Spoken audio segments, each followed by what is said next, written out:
Hello दोस्तों, नमस्ते। आज की इस क्लास में आपका स्वागत है। कक्षा 12 इतिहास विषय में हमारा जो 9वां चैप्टर चल रहा था, इसके आज कुछ हम वस्तुनिष्ठ प्रश्न तो देख ही लिए थे। इसके कुछ लघुतरात्मक प्रश्न देख लेते हैं, क्योंकि दो जो लघुतरात्मक प्रश्न हैं इस चैप्टर से आने वाले हैं। क्योंकि पिछली कक्षाओं में हमने कुछ महत्वपूर्ण लघुतरात्मक प्रश्न देख लिए थे।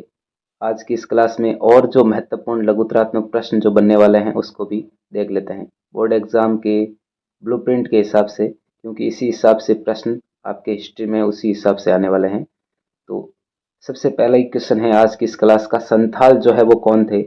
संथालों के बारे में हमें थोड़ा देख लेते हैं, क्योंकि राजमहल की पहाड़ियों में अभी हम जो है पिछले सेशन में हमने पहाड़िया लोगों के बारे में पढ़ा था। क्योंकि राजमहल की पहाड़ियों में जो है पहाड़िया लोगों का ही निवास था, और पहाड़ियों के प्रति जो अंग्रेजों ने नीतियां अपनाई थी उसमें अंग्रेज जो है सफल नहीं हुए थे पहाड़िया लोगों को मनाने में। अब यहाँ पर संथाल लोग आएंगे तो संथालों को जो है अंग्रेज संथालों का साथ देंगे।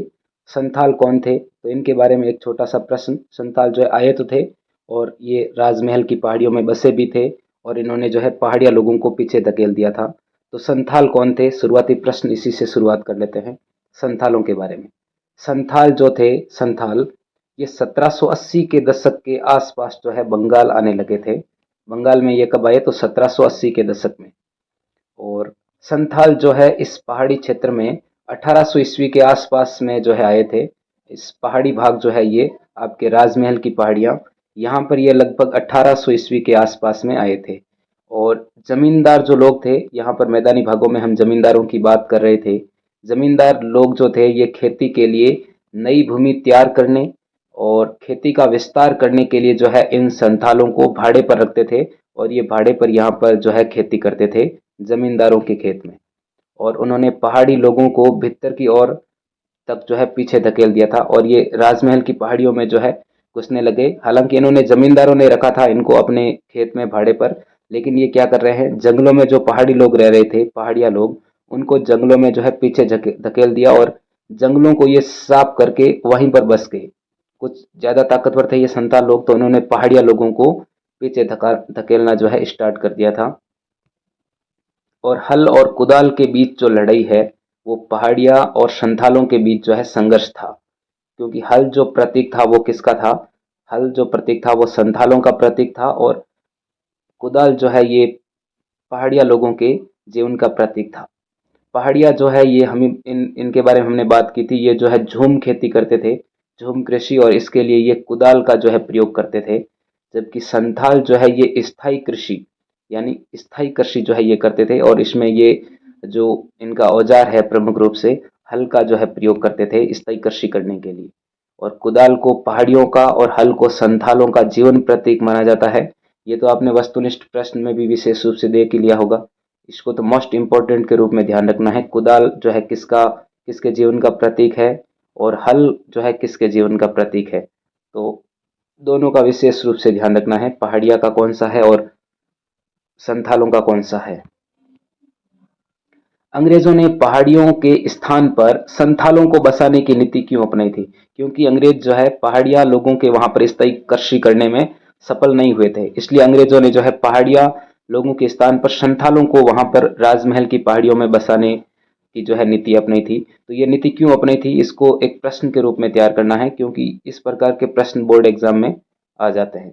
अंग्रेज जो है वो राजमहल की पहाड़ियों में जंगल को साफ करके स्थायी खेती करवाना चाहते थे, और स्थायी खेती जो है पहाड़िया लोग करना नहीं चाहते थे।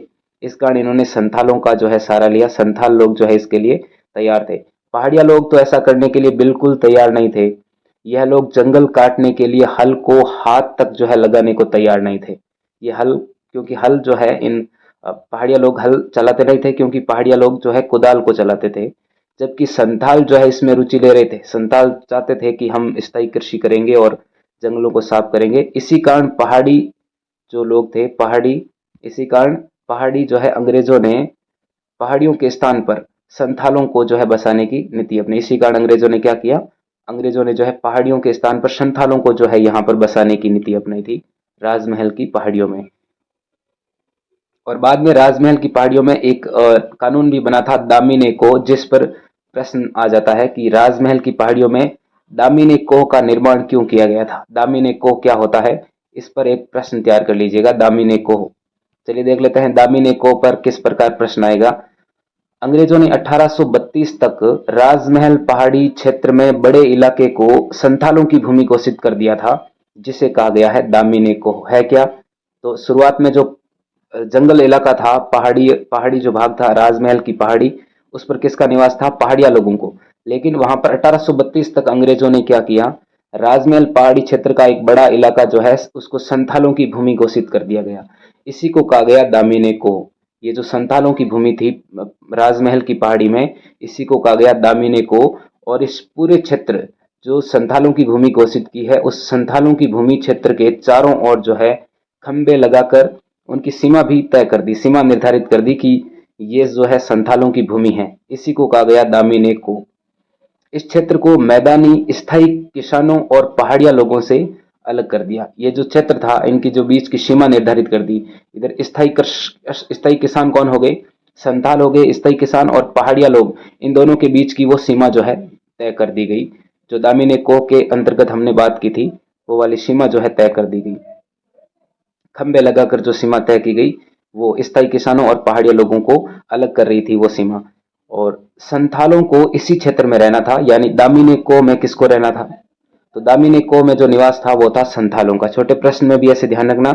और हल चलाकर स्थायी खेती करनी थी, और यहाँ पर जो संथाल लोग थे ये हल चलाकर यहाँ पर खेती करेंगे, ये दामिनी कोह में खेती करेंगे। यहाँ पर शर्त क्या थी इसमें खेती करने की? शर्त के अनुसार इन्हें वहां पर जो भूमि दी गई थी दामिनी कोह के अंतर्गत, तो उस भूमि के कम से कम 10वें भाग को ये साफ करेंगे वहां पर, क्योंकि वो जंगली इलाका था। उसको साफ करके पहले 10 वर्षों तक इनको जोतना था। शुरुआत के जो 10 वर्ष हैं उनको जोतना था। और दामिनी कोह के सीमांकन के बाद संथालों की जो बस्तियां हैं वो तेजी से बढ़ी।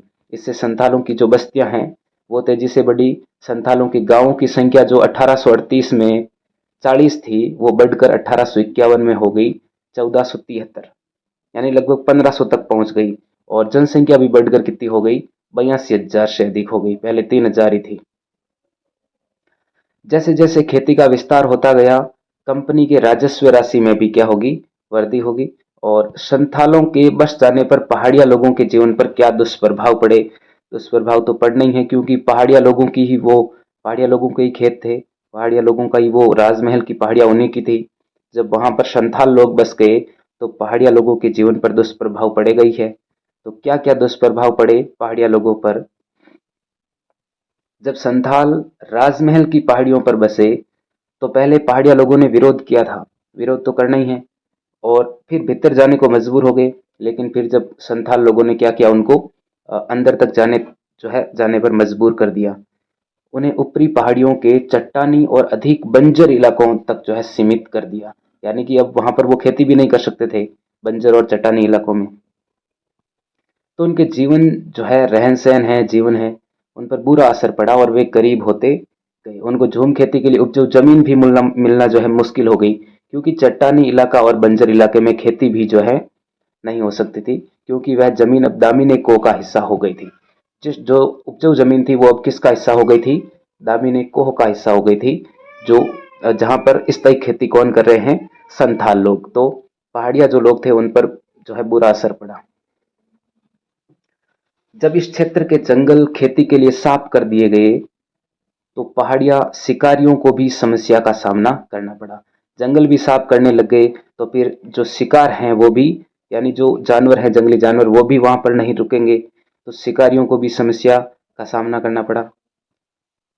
इसके विपरीत संथाल लोगों ने खाना बदोश घुमक्कड़ जो जिंदगी थी उसको छोड़ दिया था, क्योंकि संथाल लोग जो है अब स्थायी कृषि करने लगे, एक जगह निवास करने लगे, तो वो अब जो खाना बदोश है, घुमक्कड़ वाली जिंदगी है, घूमने फिरने वाली, वो उन्होंने छोड़ दी संथालों ने।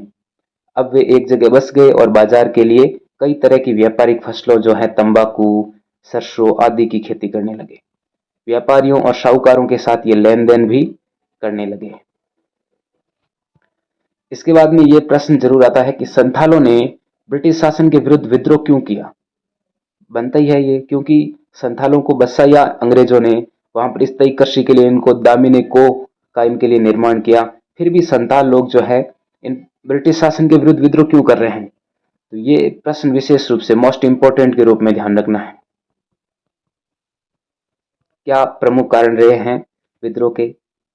संथालों ने जिस जमीन को साफ करके खेती शुरू की थी, उस पर सरकार ने भारी जो टैक्स है वो लगा रखा था, भारी कर लगा दिया था। और साहूकार उनके कर्जे पर बहुत अधिक क्या लगा रहे थे? ब्याज लगा रहे थे। साहूकार का कर्जा न चुकाने पर वह उनकी जमीन पर कब्जा कर रहे थे। जमींदार लोग दामिनी को पर अपने नियंत्रण का दावा कर रहे थे। जो जमींदार लोग थे वो भी क्या कर रहे थे? इन संथालों की जो भूमि थी, दामिनी को तो किसकी भूमि थी? संथालों की थी। लेकिन जमींदार लोग कह रहे हैं ये तो हमारी भूमि है, उस पर ये नियंत्रण का प्रयास कर रहे हैं, दावा कर रहे हैं जमींदार। इस प्रकार 1850 के दशक तक संथाल लोग ये अनुभव करने लगे थे कि अपने लिए आदर्श संसार का निर्माण करने के लिए उनका खुद का शासन होना आवश्यक है। यानी हम खुद जब तक शासन नहीं करेंगे तब तक हमारा जो सपनों का संसार है वो नहीं बनेगा। इसलिए उन्होंने साहूकारों, जमींदारों और अंग्रेजों के विरुद्ध क्या कर दिया? विद्रोह कर दिया। क्यों? कोई भी इनका अपना नहीं है, सब साहूकार लोग इन पर ब्याज लगा रहे हैं। जमींदार जो लोग हैं इन पर क्या कर रहे हैं? इनकी जो दामिने को वाली भूमि है उनको ले रहे हैं, उन पर नियंत्रण का दावा कर रहे हैं। अंग्रेज भी अच्छे नहीं हैं, तो सबके विरुद्ध विद्रोह किया इन्होंने, संथालों ने। लेकिन संथालों को संतुष्ट करने के लिए, अगले प्रश्न के रूप में भी ले सकते हैं, संथालों को संतुष्ट करने के लिए जब ये विद्रोह कर रहे थे, इनका जो विद्रोह हुआ था 1855-56 में इन्होंने विद्रोह कर दिया था। और विद्रोह के बाद में जो है संथालों को संतुष्ट करने के लिए अंग्रेजों ने जो है संथाल परगने का निर्माण किया था। क्या किया था? संथाल परगने का निर्माण किया था। यानी इनके लिए अलग, इनके लिए भूमि बनाई, संथाल परगना। और इन्होंने विद्रोह कब किया था? ये सन इंपॉर्टेंट है, छोटे प्रश्न के रूप में विशेष रूप से ध्यान रखना। संथालों ने विद्रोह कब किया? तो 1855-56 में। ये डेट विशेष रूप से ध्यान रखना, सन। इनके लिए जो संथाल परगने का निर्माण किया है उसमें कौन सा क्षेत्र है संथाल परगने में? तो 5500 वर्ग मील का क्षेत्र है, जिसमें भागलपुर और वीरभूम जिलों से जो है लिया गया था। भागलपुर बिहार, वीरभूम पश्चिम बंगाल के कुछ जो जिले थे उन जिलों का क्षेत्र जो है इसमें शामिल किया गया। और इनके लिए कुछ विशेष जो है कानून भी लागू किए थे। इसके बाद में ये क्वेश्चन भी पूछा जाता है, बंबई दक्कन का जो इलाका है में राजस्व की नई प्रणाली क्यों लागू की गई थी? यानी कि इस्तमरारी बंदोबस्त जो है व्यवस्था, अथवा में ये बंगाल से बाहर जो है क्यों नहीं लागू की गई? इस्तमरारी बंदोबस्त है ये सिर्फ कहां पर लागू की गई थी? तो ये सिर्फ बंगाल में ही लागू की गई थी। तो बंबई दक्कन में ये व्यवस्था क्यों लागू की नहीं की गई, और वहां पर नई प्रणाली जो है वो क्यों लागू की गई बंबई दक्कन में? तो 1810 के बाद खेती की कीमतें बढ़ गई थी, जिससे उपज के मूल्य में बढ़ोतरी हुई और बंगाल के जो जमींदारों की कमाई है उसमें भी वृद्धि हुई। स्थायी बंदोबस्त के इस अतिरिक्त कमी पर अंग्रेज अपने हिस्से का दावा नहीं कर सकते थे। इसलिए भू राजस्व को बढ़ाने के लिए अंग्रेजों ने नए क्षेत्रों में नई व्यवस्था जो है अपनाई थी, क्योंकि जमींदारों को यहाँ पर फायदा हो रहा है। यदि स्थायी बंदोबस्त, इस्तमरारी बंदोबस्त यहाँ पर भी लागू कर देंगे तो यहाँ पर जो ज्यादा कमाई हो रही है जमींदारों को, उस पर जमींदारों का ही जो है हक रहेगा। अंग्रेज उस पर जो है अपना हक नहीं जता सकते थे। इस कारण अंग्रेजों ने सोचा कि अब बंगाल वाली व्यवस्था यहाँ पर लागू नहीं करेंगे, यहाँ पर एक नई व्यवस्था ही लागू करेंगे। और इंग्लैंड के अर्थशास्त्री डेविड रिकार्डो के विचार को अपनाने के कारण अंग्रेजों ने जो है नई व्यवस्था लागू की थी। दूसरा कारण ये था, एक अर्थशास्त्री था इंग्लैंड का, डेविड रिकार्डो, इसने कहा था, इसका विचार क्या था वो देख लेते हैं। इसी के विचार के कारण अंग्रेजों ने जो है यहाँ पर बंबई दक्कन में जो टैक्स की है वो नई व्यवस्था अपनाई थी, कर की नई व्यवस्था अपनाई थी। रिकार्डो के अनुसार जब भूमि से औसत लगान से अधिक आय प्राप्त होने लगे तो सरकार को अतिरिक्त आय पर भी टैक्स लगाना चाहिए। यदि कर नहीं लगाया तो किसान किरायाजीवी में बदल जाएगा, किरायाजीवी में बदल जाएगा।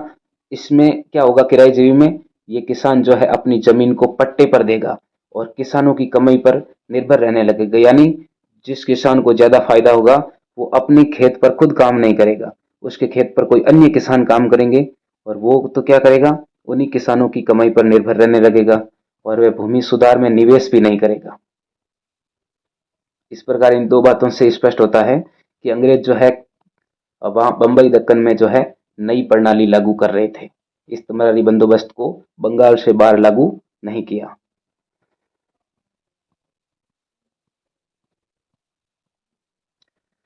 इसके बाद में है दक्कन के जो किसान थे वो ऋणदाताओं के प्रति क्रुद्ध क्यों थे। दक्कन के किसान, ऋणदाताओं ने किसानों को ऋण देने से इनकार कर दिया था। किसानों को लगता था कि ऋणदाता संवेदनहीन हो गया है, जो उनकी स्थिति पर तरस नहीं खाता है। ऋणदाता देहात के परंपरागत मानकों तथा रिवाजों का उल्लंघन कर रहे थे। ब्याज की राशि मूलधन से अधिक नहीं हो सकती थी।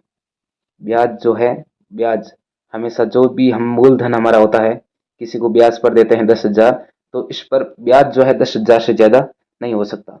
लेकिन यहाँ पर ब्याज की जो राशि है वो मूलधन से अधिक हो रही थी। किसानों को जो है, किसानों ने जितना पैसा लिया है उससे अधिक तो ये ब्याज दे रहे हैं, तो ये ऐसा नहीं होना चाहिए। कई मामलों में ऋणदाता ने 100 रुपए के मूलधन पर, यानी रुपए उधार तो कितने लिए हैं, 100 रुपए, लेकिन इस पर जो ब्याज दे रहे हैं वो 2,000 से भी अधिक ब्याज जो है इन ऋणदाताओं ने लगा रखा था। इस कारण ये किसान जो है ऋणदाताओं के प्रति क्रुद्ध थे।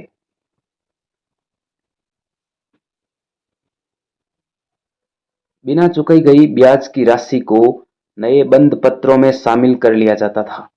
यानी नए ये बंद पत्र बनाते थे, उसमें क्या करते थे, जो भी ब्याज नहीं चुकाया है उस राशि को इसमें लिख लेते थे, ताकि ऋणदाता जो है वो कानून के शिकंजे से बचा रहे। ताकि ऋणदाता क्या करे, कानून के शिकंजे से बचा रहे, उसकी राशि भी नहीं डूबे। ऋण चुकाते समय किसान को कोई रसीद भी नहीं दी जाती थी, कोई रसीद नहीं देते थे। और ऋणदाता जो है बंद पत्रों में जाली आंकड़े भी भर देते थे, गड़बड़ी कर देते थे उसमें, वे फर्जी आंकड़े, और वे किसानों की फसल को नीची कीमतों पर खरीदते थे। क्योंकि जो किसान है जिससे ऋण लेंगे, जिनसे कर्जा लेंगे, उन्हीं को फसल बेचेंगे, तो ये नीची कीमतों पर फसल खरीदते थे और अंत में उनकी संपत्ति पर भी अधिकार कर लेते थे। इसी कारण किसान जो है इन ऋणदाताओं के प्रति क्रुद्ध थे। लेकिन फिर दक्कन में विद्रोह भी हो जाता है। दक्कन में विद्रोह क्यों हुआ था, दक्कन विद्रोह पर एक प्रश्न तैयार करना है, लघुत्रात्मक प्रश्न, इंपॉर्टेंट प्रश्न। इस विद्रोह की शुरुआत कब हुई, 12 मई 1875 को। यह विद्रोह सिर्फ अंग्रेजी शासन के विरुद्ध नहीं था, ये साहूकारों के विरुद्ध भी था। क्योंकि सेठ साहूकार जो इनको ऋण दे रहे थे वो ज्यादा ब्याज और फर्जीवाड़ा वगैरह ज्यादा था। अभी हमने प्रश्न भी पढ़ लिया पिछला, उसी से संबंधित अगला है। तो साहूकारों और अंग्रेजी शासन इन दोनों के विरुद्ध था। इसकी जो शुरुआत हुई है वो हमने देख ही लिया था। महाराष्ट्र में एक जगह है सुपा, सुपा से हुई थी, पुणे महाराष्ट्र में सुपा स्थान से दक्कन विद्रोह की शुरुआत हुई। और इस विद्रोह में क्या किया किसानों ने, बही खाते जितने भी थे, जो रिकॉर्ड लिखा हुआ था पूरा, किसानों से जो रुपए दिए गए लिए गए, उन रिकॉर्ड को जला दिया। अनाज की जो दुकानें थी उनको लूट लिया। साहूकारों के घरों में आग लगा दी और साहूकार यहां से गांव छोड़कर भी भाग गए। और यह उस दौर के सबसे बड़े दंगों में से एक रहा। अब इस दक्कन जो विद्रोह था इसका क्या परिणाम रहा, वो एक इंपॉर्टेंट प्रश्न है, छोटे प्रश्न में आ सकता है। विद्रोही किसानों के गांव में पुलिस थाने स्थापित किए गए। जब किसानों ने इतना बड़ा विद्रोह किया तो जो विद्रोही किसान थे उनके गांव में जो अंग्रेजों ने है पुलिस थाने स्थापित कर दिए और यहाँ पर सेना बुलाई, 95 लोगों को गिरफ्तार कर लिया, बहुत लोगों को दंड भी दिया और एक आयोग की स्थापना की गई जिसका नाम है दक्कन दंगा आयोग। और इस पर एक प्रश्न आ सकता है, क्या आ सकता है, दक्कन दंगा आयोग क्या है, कब इसका गठन हुआ। जब विद्रोह दक्कन में फैला तो शुरू में बंबई की जो सरकार थी, बंबई की जो अंग्रेज सरकार थी, उसने इस पर विशेष ध्यान नहीं दिया। लेकिन जब केंद्र सरकार का यहाँ पर दबाव पड़ा तो उसने दंगों की छानबीन करने के लिए एक जांच आयोग बैठाया और इस आयोग की रिपोर्ट को 1878 में ब्रिटिश संसद में प्रस्तुत किया गया। छोटे प्रश्न में भी ध्यान रखना, ब्रिटिश संसद में जो है इस रिपोर्ट को कब प्रस्तुत किया गया, तो 1878 में। आयोग ने अपनी रिपोर्ट को लिखा, रिपोर्ट में क्या लिखा आयोग ने, दक्कन दंगा आयोग ने अपनी रिपोर्ट में लिखा क्या? तो विद्रोह का जो कारण है वो साहूकारों और ऋणदाताओं के प्रति किसानों का क्रोध था। जो साहूकार और ऋणदाता है ये किसानों पर अन्याय कर रहे थे, तो किसानों का क्रोध था सिर्फ विद्रोह का। और ये क्या लिख रहे हैं रिपोर्ट में कि सरकारी जो राजस्व है, यानी सरकारी जो हम कर ले रहे हैं, टैक्स ले रहे हैं, वो मांग जो है इसके लिए जिम्मेदार नहीं थी। लेकिन ये रिपोर्ट एक पक्षीय थी, क्योंकि अंग्रेजी सरकार अपनी गलती मानना ही नहीं चाहती है। क्योंकि मेन जो कारण था वो क्या था, सरकारी राजस्व। जबकि राजस्व की बढ़ती हुई मांग के कारण किसानों को साहूकारों से ऋण जो है वो उनकी शर्तों पर लेना पड़ा, जो इस विद्रोह का प्रमुख कारण सिद्ध हुआ। और आज की इस क्लास का जो अंतिम प्रश्न है, 1859 में अंग्रेजों ने एक कानून बनाया। इस दक्कन दंगा आयोग को देखते हुए अंग्रेजों का एक परिसीमन कानून जो है उस पर आपको विशेष रूप से एक प्रश्न तैयार कर लेना चाहिए। ये क्या है परिसीमन कानून? 1859 में अंग्रेजों ने एक परिसीमन कानून पास किया, जिसमें कहा गया कि ऋणदाता और किसान के बीच में हस्ताक्षरित जो ऋण है, हस्ताक्षरित जो ऋण पत्र है, वो केवल 3 वर्षों के लिए ही मान्य होंगे। 3 वर्ष से अधिक जो है वो ज्यादा ब्याज जो है नहीं बढ़ा सकते। इस कानून का जो उद्देश्य है वो बहुत समय तक ब्याज को इकट्ठा होने से रोकना था, कि ज्यादा समय तक जो ब्याज बढ़ रहा है उसको रोकना था, ब्याज ज्यादा नहीं बढ़े। तो 3 वर्षों की अवधि के लिए ये जो है परिसीमन कानून था। अंग्रेजों ने ये परिसीमन कानून बनाया था अंग्रेजों किसानों के हित के लिए। इस प्रकार इस चैप्टर से महत्वपूर्ण जो प्रश्न है वो विशेष रूप से तैयार कर लीजिएगा, दक्कन दंगा आयोग पर और संथाल विद्रोह पर भी, दामिनी को पर विशेष रूप से तैयार कर लीजिएगा। चलिए आज की इस क्लास को यहीं एंड करते हैं, अगले चैप्टर में मिलेंगे 10वें चैप्टर में। धन्यवाद।